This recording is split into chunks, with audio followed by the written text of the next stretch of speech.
बिस्मिल्लाहिर्रहमानिर्रहीम। Dear students, अस्सलामु अलैकुम वरहमतुल्लाहि वबरकातुहू। लेवल 10 के बायोलॉजी लेक्चर नंबर 7 के साथ हाज़िर हैं। आज हम गैसियस एक्सचेंज चैप्टर नंबर 10 के लास्ट टॉपिक को डिस्कस करने जा रहे हैं। प्रीवियसली हमने 3 मेन रेस्पिरेटरी डिसऑर्डर्स को डिस्कस किया था, जिनमें ब्रोंकाइटिस, एम्फीसीमा और नमूनिया थे। आज हम एस्थमा और लंग कैंसर को डिस्कस करेंगे। Let's start with asthma. First of all तो ये बताना ज़रूरी है कि एस्थमा इज़ नॉट डिसऑर्डर और disease, it is an allergy condition, और ये डिफरेंट एलर्जेंस की वजह से होता है, हम कह सकते हैं। इनमें मिलती जुलती हालत होती है, जैसे कि ब्रोंकाइटिस में होता है, यानी कि एलर्जेंस के वजह से जो पेशेंट है वो उसका रिस्पिरेटरी सिस्टम बहुत तेज़ी के साथ रिस्पॉन्ड करता है, और उसके साथ साथ इन्फ्लेमेशन ऑफ ब्रोंकाई होता है। उसी तरीके से जैसे कि ब्रोंकाइटिस में म्यूकस की प्रोडक्शन बढ़ गई थी, इसमें भी वही कंडीशन होती है, बहुत तेज़ी के साथ म्यूकस प्रोड्यूस होता है, और जिसकी वजह से इंटरनल ट्यूब्स की लाइनिंग इन्फ्लेम हो जाती हैं। इसमें एक चीज़ जो कि डिस्कस करना ज़रूरी है वो ये कि एस्थमा के पेशेंट्स में जो ब्रीदिंग का अमल होता है वो बहुत डिफ़िकल्ट हो जाता है, क्योंकि एक ख़ास किस्म का केमिकल रिलीज़ होता है ऐसे पेशेंट्स के हम कह सकते हैं कि रिस्पिरेटरी सिस्टम में, जिसे हम हिस्टामीन कहते हैं। यह हिस्टामीन एक बहुत तेज़ी के साथ कॉन्ट्रैक्शन क्रिएट करता है ब्रोंक्यूल्स में, जिससे कि बहुत डिफ़िकल्टी फील होती है पेशेंट को सांस लेने में। और इसकी जो मेन वजूहात हैं जिनकी वजह से ये कॉज होता है, जैसे कि बताया, कुछ एलर्जेंस हैं। एलर्जेंस वो पार्टिकल्स या वो एजेंट्स होते हैं जो कि एलर्जी कॉज करते हैं। कुछ एलर्जेंस को हम यहाँ पे पढ़ सकते हैं, जैसे कि डस्ट है, स्मोक है, परफ्यूम्स, पोलन्स, और इस जैसे बहुत सारी और चीज़ें जिससे कि एलर्जी कॉज हो सकती है। It may cause asthma. आपको डायग्राम में 2 कंडीशंस नज़र आ रही हैं। वाज़े तौर पे नज़र आ रहा है कि नॉर्मल ब्रोंकस के अंदर किस तरह की स्पेस मौजूद है, लेकिन आफ्टर इन्फ्लेमेशन पेशेंट को किस हद तक डिफ़िकल्टी होती है रिस्पायरेट करने के लिए, ये इस डायग्राम से वाज़े हो सकता है।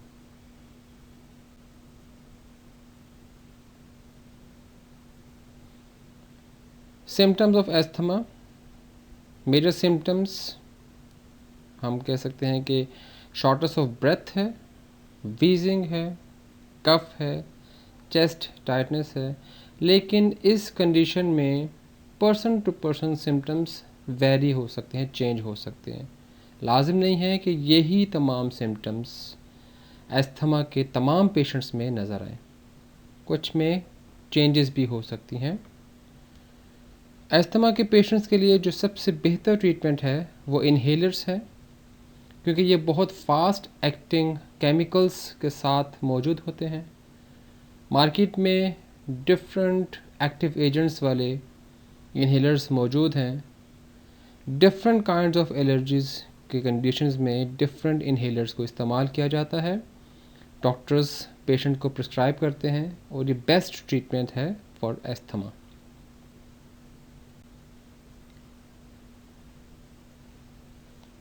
Our last but not least topic, that is lung cancer. Very important in the हम कह सकते हैं कि एग्ज़ाम्स के पॉइंट ऑफ व्यू से ये बहुत इम्पॉर्टेंट टॉपिक है। Lung cancer actually uncontrolled cell division होती है लंग टिश्यूज़ की। हम थोड़ा सा अगर रिकॉल करें कि लेवल 9th में हमने चैप्टर नंबर 5 में माइटोसिस का एक प्रोसेस पढ़ा था और उसमें हमने कुछ कंडीशंस पढ़ी थी जिसमें एरर्स इन माइटोसिस थे। उसमें हमने पढ़ा था कि जब अनकंट्रोल्ड सेल डिवीज़न स्टार्ट हो जाती है किसी भी ऑर्गन के टिश्यूज़ में तो कैंसर कॉज होता है। ये वही कंडीशन है जो कि लंग्स के टिश्यू में या उनके सेल्स जब वो एबनॉर्मल कंडीशन में होने के साथ साथ डिवाइड होना शुरू हो जाते हैं तो लंग कैंसर कॉज हो जाता है। इसकी जो कॉमन सिम्टम्स हैं वो शॉर्टनेस ऑफ ब्रेथ है, इसके साथ साथ कफ अप ब्लड यानी कि ब्लड का आना कफिंग के साथ, और बहुत तेज़ी के साथ वेट लॉस होना इसके मेन सिम्टम्स हैं।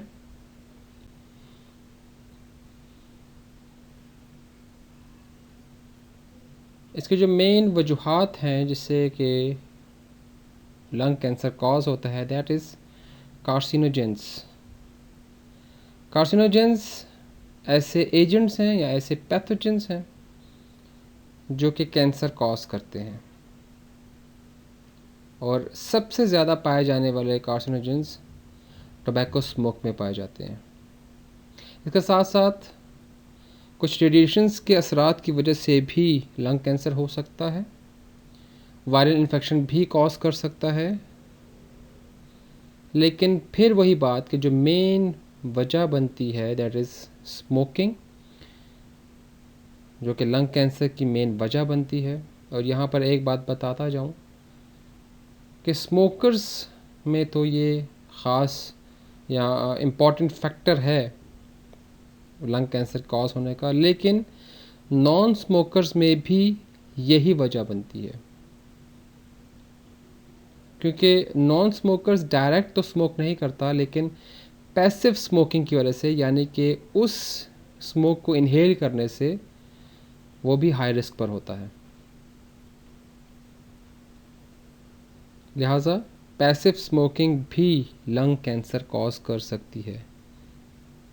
तो हमें चाहिए कि हम अवॉइड करें ऐसे एरियाज़ से जहाँ पर स्मोकर्स बहुत बुरी तरह से स्मोकिंग कर रहे होते हैं और उसका स्मोक हम इनहेल कर रहे होते हैं। एक केमिकल मौजूद है जिसे हम निकोटिन कहते हैं, और ये निकोटिन आज से कुछ अरसे कबल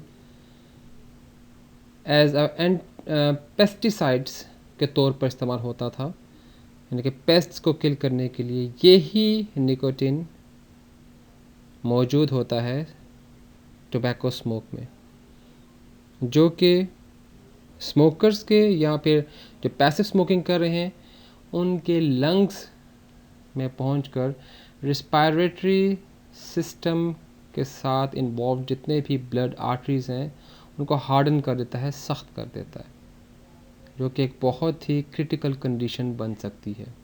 और ना सिर्फ ये करता है बल्कि इसके साथ साथ ये हमारे ब्रेन टिश्यूज़ को भी डैमेज करता है। तो लिहाजा tobacco smoke is very very very bad for our health.